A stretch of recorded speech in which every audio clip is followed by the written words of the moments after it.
بسم اللہ الرحمن الرحیم عن زید بن ثابت قال بین رسول اللہ صلی اللہ علیہ وسلم فی حائط۔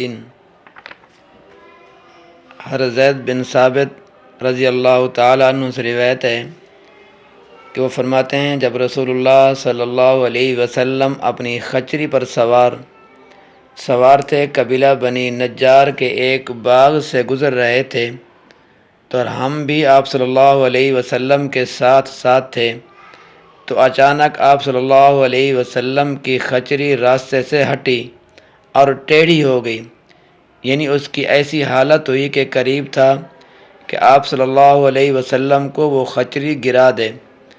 تو اچانک نظر پڑی تو دیکھا وہاں 6 یا 5 قبریں تھیں، تو رسول اللہ صلی اللہ علیہ وسلم نے فرمایا کہ ان قبروں کے مردوں سے کون واقف ہے، یعنی تم میں سے کوئی ہے جو ان لوگوں کو، یعنی جو قبروں کے اندر موجود ہیں، جانتا ہو، جو ان قبروں کے اندر مدفون ہیں؟ تو ساتھیوں میں سے ایک شخص نے کہا میں جانتا ہوں۔ تو آپ صلی اللہ علیہ وسلم نے فرمایا یہ لوگ کس زمانہ میں مرے تھے؟ تو شخص نے عرض کیا یہ زمانہ شرک میں۔ تو آپ صلی اللہ علیہ وسلم نے فرمایا یہ لوگ اپنی قبروں میں عذاب میں مبتلا ہیں، اگر یہ خوف نہ ہوتا کہ تم مردوں کو دفن نہ کر سکو گے تو میں اللہ تعالیٰ سے دعا کرتا کہ قبر کے عذاب میں جتنا کچھ میں سن رہا ہوں وہ اس میں سے کچھ تم کو بھی سنا دے۔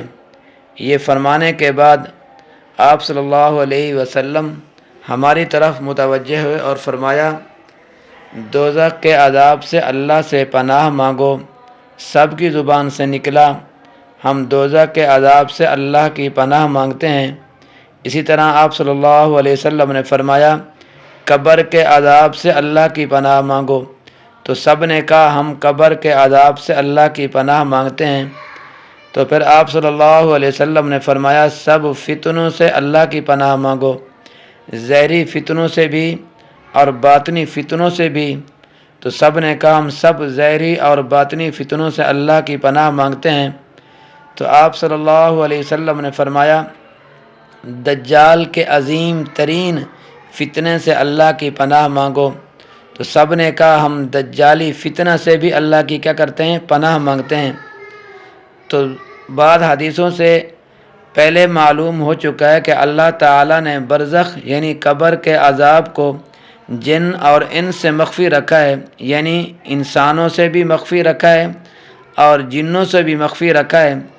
ان کو اس کا بالکل پتہ نہیں چلتا، لیکن ان کے علاوہ دوسری مخلوقات کو اس کا ادراک اور احساس کچھ ہوتا ہے۔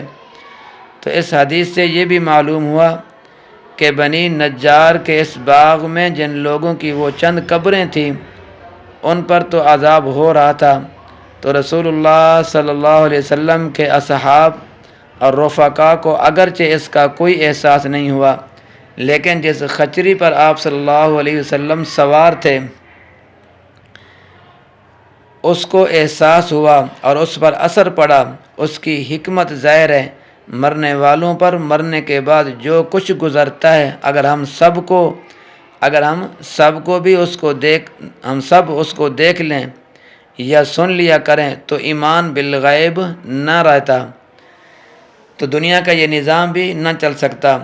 تو جس وقت ہمارے سامنے ہمارا کوئی عزیز سخت یا تکلیف یا مصیبت میں مبتلا ہو، ہم سے اس وقت کوئی کام نہیں ہو سکتا۔ اگر کہیں قبروں کا عذاب ہم پر منکشف ہو جایا کرے تو پھر کیا ہوگا؟ اسی طرح جو مائیں ہیں وہ بچوں کو دودھ بھی نہ پلا سکیں گے۔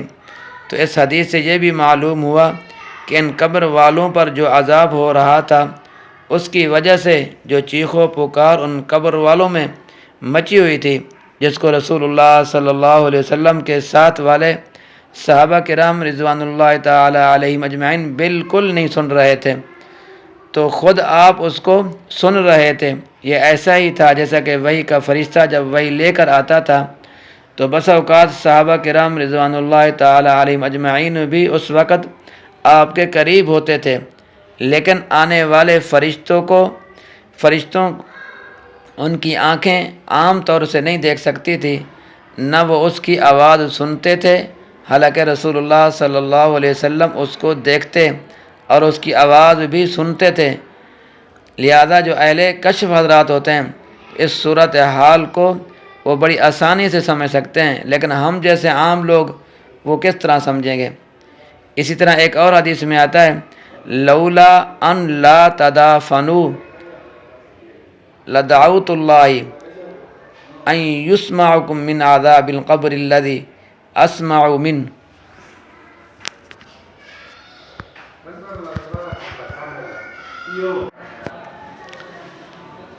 یعنی اگر یہ خوف نہ ہوتا کہ تم مردوں کو دفن نہ کر سکو گے تو میں اللہ تعالیٰ سے دعا کرتا کہ قبر کے عذاب میں سے جتنا کچھ میں سن رہا ہوں اس میں سے کچھ وہ بھی تم کو سنا دے۔ تو اس کا مطلب یہ ہے کہ قبر کے عذاب کی جو کیفیت اللہ تعالیٰ نے مجھ پر منکشف فرما دی ہے، اور عذاب دیے جانے والوں کی چیخ و پکار،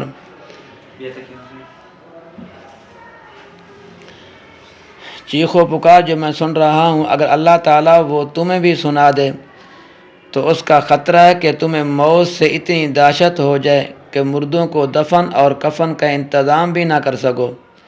تو اس لیے میں اللہ تعالیٰ سے دعا نہیں کرتا کہ وہ تمہیں بھی سنا دے۔ تو اس کے بعد رسول اللہ صلی اللہ علیہ وسلم نے اپنے رفقا، اپنے صحابہ کرام رضوان اللہ تعالی علیہم اجمعین کو اللہ سے پناہ مانگنے کی طرف متوجہ کیا۔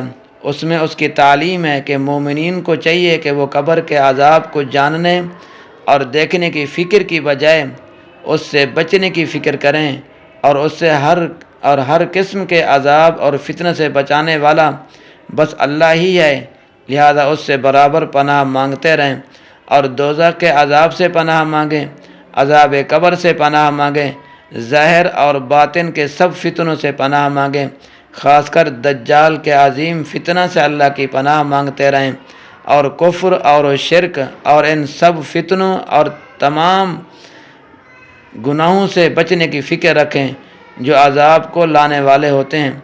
اللہم انا نعوذ بک من عذاب القبر ونعوذ بک من عذاب النار ونعوذ بک من الفتن ما ظہر منها وما بطن ونعوذ بک من فتنة الدجال۔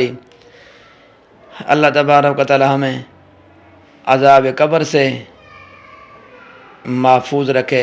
اللہ تبارک و تعالی ہر مسلمان، ہر ایماندار آدمی کا خاتمہ بالخیر پہ کرے، خاتمہ بالایمان پہ کرے، آمین۔ اللہ تبارک و تعالی میرا اور آپ کا حامی و ناصر ہو۔